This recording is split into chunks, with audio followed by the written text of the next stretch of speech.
MLA bonda Uma వివాదం ఎపిసోడ్కు full stop పడినట్టని talk వినిపిస్తుంది. బోండా ఉమా ఇచ్చిన వివరణతో సంతృప్తి చెందిన ద్విసభ్య కమిటీ ఆ రిపోర్ట్ను సీఎం చంద్రబాబుకు అందించింది. వివరణ ఇచ్చిన సమయంలోనే పార్టీ అధినేతను బోండా ఉమా కలుస్తానని చెప్పిన విషయాన్ని ముఖ్యమంత్రి చంద్రబాబు దృష్టికి తీసుకువెళ్లారు పల్లా శ్రీనివాసరావు, నిమ్మల రామానాయుడు. ముద్రగడ పద్మనాభం సంస్మరణ సభలో ఎమ్మెల్యే బోండా ఉమా పాల్గొనడం, అక్కడే వైసీపీ నేత అంబటిని పలకరించడం వివాదాస్పదంగా మారింది. టీడీపీ అధిష్టానం సీరియస్ కావడంతో ఈ పరిణామాలన్నీ ఒకదాని వెంట మరొకటి చోటు చేసుకుంటూ ఉన్నాయి. ఒకసారి విజయవాడ వెళ్దాం. విజయవాడ మా కొలీగ్ శివ ఉన్నారు. శివ, ఏంటిది అంటే నిన్న పిలిచారు, ఆయన అటెండ్ అయ్యాడు, బయటకు వచ్చి కూడా ఇక్కడ నుంచి ఈ లైన్ క్రాస్ చేయనన్నారు. ఏంటిది, ఏమన్నా పొలిటికల్ ఇంటర్వెన్షన్ ఏమైనా ఉందా, లేకపోతే ఏమన్నా పొలిటికల్ మైండ్ గేమ్ ఏమైనా నడుస్తుంది అక్కడ? స్కూల్గా సమస్య పోయిందా?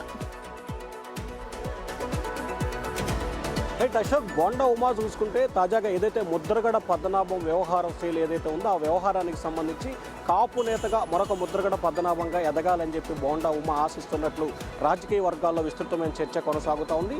నిన్న పల్లా శ్రీనివాస్, నిమ్మల రామనాయుడు కూడా ఇదే అంశాన్ని ప్రధానంగా బోండా ఉమా ఎదుట ప్రస్తావించారు. అయితే కాపు సామాజిక వర్గానికి సంబంధించి తాను బలమైన నాయకుడిగా ఉన్నమాట వాస్తవమే, కానీ ఆ స్థాయికి వెళ్ళాలా వద్దా అనేది పార్టీ తనకిచ్చే లిమిట్స్ ఉంటుంది. ఆ లిమిట్స్ను ఆధారపడే ఉంటాను.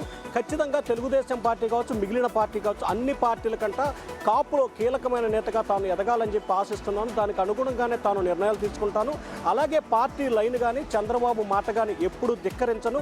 ఖచ్చితంగా ఇక నుంచి ఎటువంటి సభలో పాల్గొన్నా, ఎటువంటి కార్యక్రమాల్లో మాట్లాడినా ఖచ్చితంగా పార్టీకి అనుగుణంగానే మాట్లాడతాను. శివ, అంటే ఇంత క్లియర్ గా ఆయన చెప్పాలనుకున్నది వివరణ అంతా ఇచ్చేశారు ద్విసభ కమిటీ ముందు. మరి ఇంకా చంద్రబాబుని కలవడం ఎందుకు? ఏం చెప్పాలనుకుంటున్నారు ఒకవేళ చంద్రబాబుని కలిసినా కూడా? ప్రధానంగా ఒక అంశం కాకొస్తుంది. ఎందుకంటే 15 రోజుల క్రితం బోండా ఉమా కీలకమైన వ్యాఖ్యలు చేశారు. తాను దాదాపుగా 15-20 సంవత్సరాలుగా తెలుగుదేశం పార్టీలో కీలకమైన నేతగా ఉన్నాను, తెలుగుదేశం పార్టీ కష్టకాలంలో ఉన్నప్పుడు అండగా ఉన్నాను, తనపై అక్రమ కేసులు బనాయించారు, కానీ వైఎస్ఆర్సీపీ నుంచి వచ్చిన 8-9 మంది వ్యక్తులకి మంత్రి పదవులు ఇచ్చారు.